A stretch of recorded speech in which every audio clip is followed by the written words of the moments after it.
There's a sizable number of businesses owned and operated by Korean workers with physical and mental disabilities. Some of their main challenges include achieving a delicate balance of growth and stability. For our news feature tonight, Jung-soo sheds light on this underappreciated economy. Some years before becoming president, Jae-in had been buying shoes designed and made by people with hearing disabilities. And after entering the Blue House a few weeks ago, he wanted to get a new pair, but he found out the company had closed down.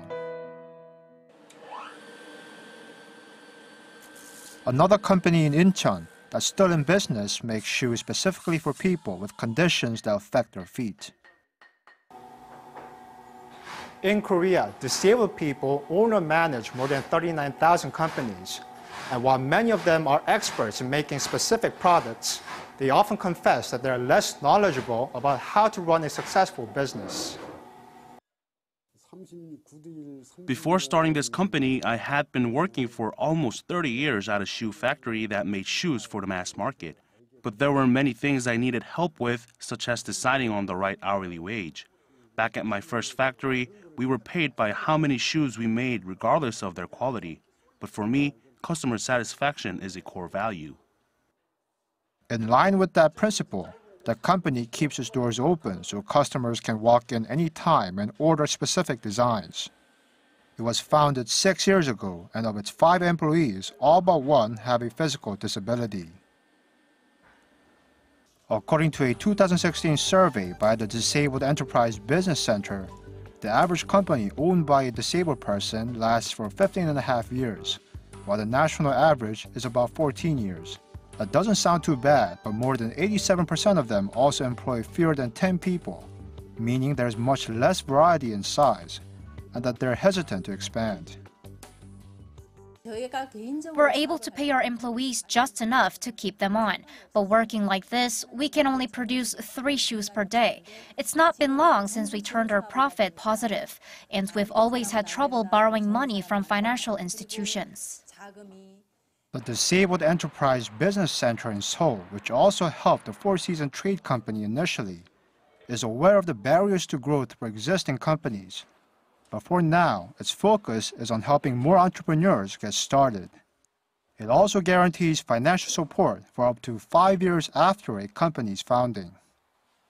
This electrical engineering company and about 20 others have actually set up shop inside the business center to save operating costs.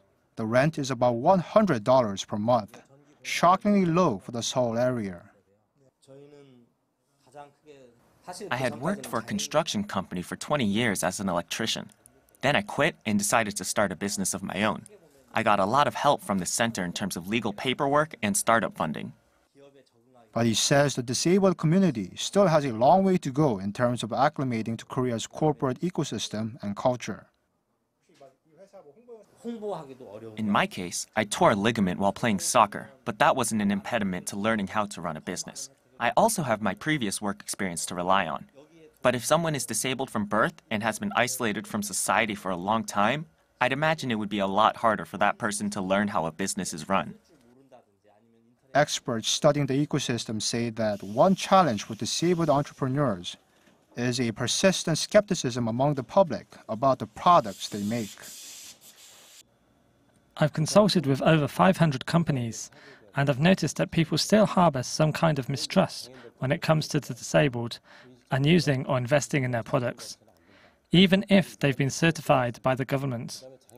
Another problem is the prejudice that disabled people ask for help instead of solving problems on their own. Disabled entrepreneurs are themselves aware of this invisible barrier and say that it is something that must be fought against with perseverance.